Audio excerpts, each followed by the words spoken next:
को यदि अपने अधम जीव अपने शरीर पर लेप करे तो विचार करे क्या नहीं मिल जाएगा। हम भागे घूम रहे अपनी कामनाओं की पूर्ति के लिए। हमें अमुक पद चाहिए, प्रतिष्ठा चाहिए, सिद्धि चाहिए, शांति चाहिए, कल्याण चाहिए। आपको जो चाहिए वो इस रज का लेप करिए और आप देखिए इस रज का अद्भुत प्रभाव आप करके तो देख लीजिए। नित्य आप इस रज का सेवन कीजिए, अपने शरीर पे रज लगाइए। कई बार चर्चा हो गई है जिसके शरीर पर वृंदावन की रज लगी हुई है, ब्रज रज लगी हुई है, किसी के भी सांप की ताकत नहीं कि उस पर लागू हो, किसी सांप, क्योंकि अनंत शक्ति ये राधिका चरण रेणु है। सत्यो वशीकरण चूर्ण मनंत शक्ति, अनंत शक्ति तम राधिका चरण रेणु। श्री स्वामिनी जी के चरणों से स्पर्श की हुई जो वृंदावन की रज है, इसमें अनंत सामर्थ्य है। चाहे जितना बड़ा कोई तपस्या का धनी हो, लेकिन स्वामिनी जी के चरण रज की शक्ति के बराबर नहीं हो सकता। जो वृंदावन की रज को अपने शरीर पर लगाए हुए किसी की सामर्थ्य नहीं कि उसके ऊपर कोई श्राप का प्रभाव कर सके, और दैविक भौतिक कोई भी ताप उसे क्लेश प्रदान नहीं कर सकता। किसी भी तरह का भयानक रोग उसके मन को अशांति नहीं पहुंचा सकता। यदि आप वृंदावन वासी हैं और अपने शरीर में रोज रज लगाते हैं तो कहने की जरूरत नहीं, आप खुद इसका अनुभव कर लीजिए। जो रजोगुण का नाश करना बड़ी बड़ी साधनाओं से भी मुश्किल है, जो इस रज का लेपन अपने शरीर पर करता है तो बहुत कम समय में रजोगुण नष्ट हो जाएगा। रजोगुण नष्ट होते ही सात्विक वृत्तियों का प्रादुर्भाव होता है, प्रियालाल प्रिय लगने लगते हैं। फिर ये जो प्राकृतिक सतोगुण है ये भी लय हो जाता है और दिव्य प्रेम स्वरूप का प्रादुर्भाव हो जाता है। अद्भुत प्रेम हृदय में प्रकाशित हो जाता है। रज का जरूर सेवन करें। किसी भी रोग की सामर्थ्य नहीं, किसी भी श्राप की सामर्थ्य नहीं, किसी भी ताप की सामर्थ्य नहीं, और कोई भी पाप बन जाए और ये रज शरीर में अगर एक कण भी स्पर्श हो जाए तो तत्काल वो पाप नष्ट हो जाता है। कोई भी भयानक से भयानक पाप बन जाए और वृंदावन की रज का स्पर्श हो जाए तो पाप नष्ट हो जाता है। कितना भी बड़ा पाप हो, महत पाप हो, कृष्ण चंद्रायण व्रत करने की जरूरत नहीं है, गंगा सागर और प्रयाग जाने की जरूरत नहीं है। वृंदावन की रज का लेप करो, आप निष्पाप हो गए। महापुरुषों की बात बता रहे। वृंदावन की रज में अपार सामर्थ्य है, अनंत सामर्थ्य है, और किसी भी तरह की जो दुर्बुद्धि हमारे हृदय में बसी हुई है हट नहीं रही। आप रज लगा के देखिए, धीरे धीरे सब पवित्र हृदय हो जाएगा, कोई भी वासना नहीं रहेगी। पर रज में श्रद्धा होना ये थोड़ा कठिन बात, क्योंकि रजोगुण के कारण जो हम अपनी चमड़ी को धोते रहते हैं और इसको खूब सजाते रहते हैं, तो फिर रज में श्रद्धा नहीं हो पाएगी। वो भले हम दिखावा करें कि हम रज से प्यार करते, लेकिन शरीर में रज पूर्ण रूप से नहीं लगा सकते। जब हम खुशबूदार तेल, खुशबूदार साबुन लगाएंगे और महकते हुए चलना चाहेंगे तो रज कैसे लगाएं? और रज में जो खुशबू है वो इस त्रिभुवन में खुशबू नहीं है। जो वृंदावन की रज लगाने पर आपके शरीर से सौरभ प्रकट होगी, आप देख लीजिएगा, लगा के देख लीजिए। नियम से रज का लेप करें शरीर में, फिर आप चमत्कार देंगे। संकुचाए मत, ये मत सोचे कि बाबा जी लोग जो गरीब हैं वही इस रज को लगाते हैं। सबसे बड़े धनी है श्री लालजू, और लालजू जिस धन से धनी है वो हमारी है प्रियाजू। नख सिखलो अंग अंग माधुरी मोहे श्याम धनी। श्याम सुंदर धनी किससे है? दाढ़ा रूपी धन से। ब्रजनो तरुणी कदम मुकुटमणि श्यामा आदुबली। ये महाआश्चर्य की बात हमें लगी, महाआश्चर्य की बात। श्रीपाद प्रबोधानंद जी कह रहे, श्री जी स्वयं वृंदावन की रज का लेप करती है अपने सिर में। इससे बढ़कर हमें कोई बात नहीं, इससे बढ़कर कोई बात नहीं। संत जन लगाते हैं, लालजू प्रणाम करते हैं इस रज को, ये भी बात समझ में आ गई। प्यारी जो अपने स्त्री अंगों में रज का लेकर के लेप करती है, बोले निजांगम मुदा गुंठे जोगी प्रियाली सुरिस्मापिनी भाति राधा। आहा, और रज लगा करके प्यारी जो विस्मृत हो जाती है। इतना सुख मिलता है रज लगाने से कि प्यारी जो विस्मित हो जाती है। अद्भुत शोभा से युक्त होकर श्री स्वामिनी जी जब रज का लेपन करती है तो श्री स्वामिनी जी विस्मित हो जाती है, महासुख में निमग्न हो जाती है। यद्यपि ये महासुख में निमग्न करने वाली है, महासुख सिंधु को भ्रकुट निर्जित मदन मंद सस्मित बदन किए रस पिवस घनश्याम पिय गोरी, किए रस पिवस घनश्याम पिय गोरी।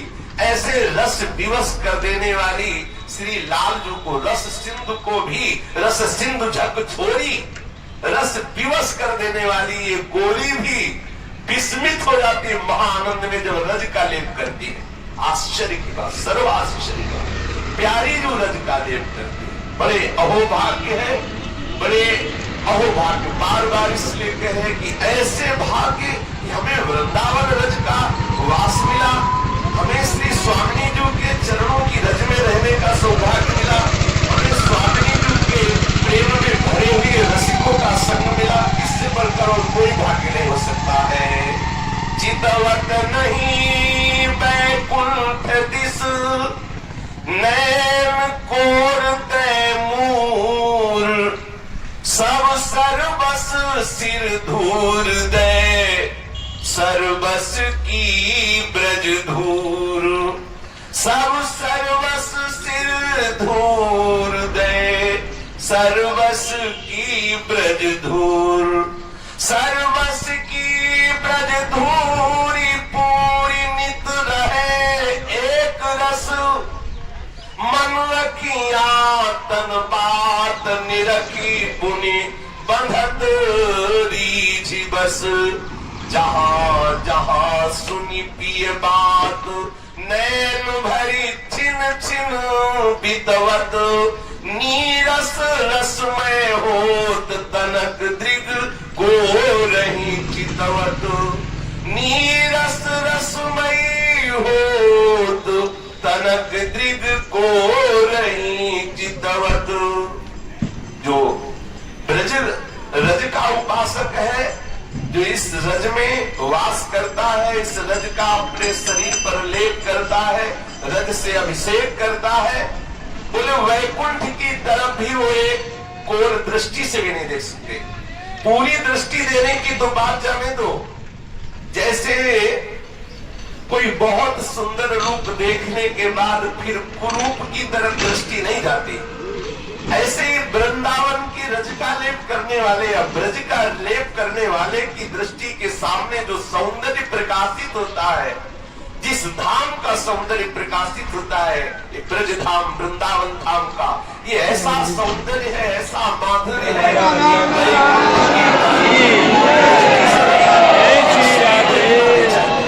यहाँ के जो रसिक है वृंदावन के ब्रज धाम के, बोले नैन कोर के मूल करके तिरछी चितवन से भी नहीं देखना, नेत्र की कोर से भी नहीं देखना।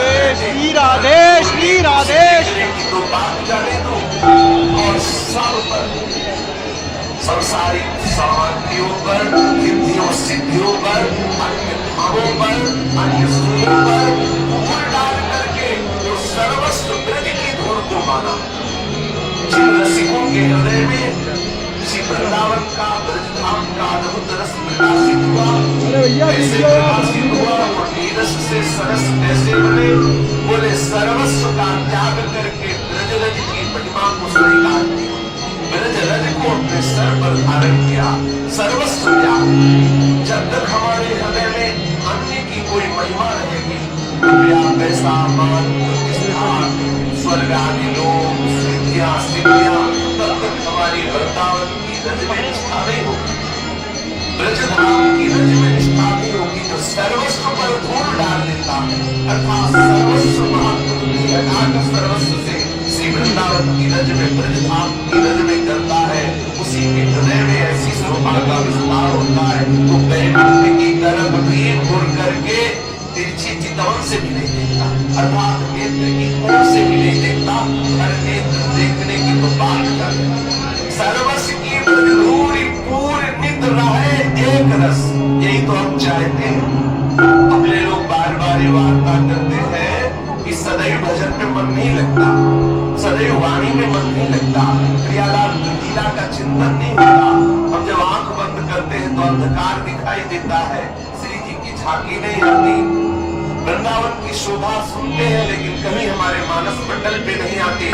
तो बस इसका मतलब है अभी एक रस का प्रादुर्भाव नहीं हुआ, चिदानंद रस है वो स्फुरित नहीं हुआ है। वृंदावन रज को सर्वस्व मानो, इस रज का सेवन करो तो देखो तुम एक रस में डूब जाओ। सिद्ध बात है, सिद्ध बात, राधा रानी।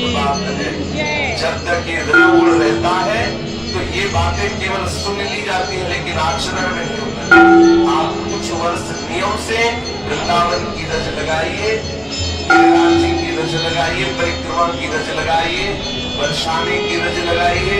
आप जो ब्रज धाम में अपने 84 कोस में सुंदर सुंदर प्रियालाल की लीला स्थलियां हैं, यहाँ की रज लेकर एकत्रित कर लीजिए, किसी पात्र में रख के रोज उसको प्रणाम करो।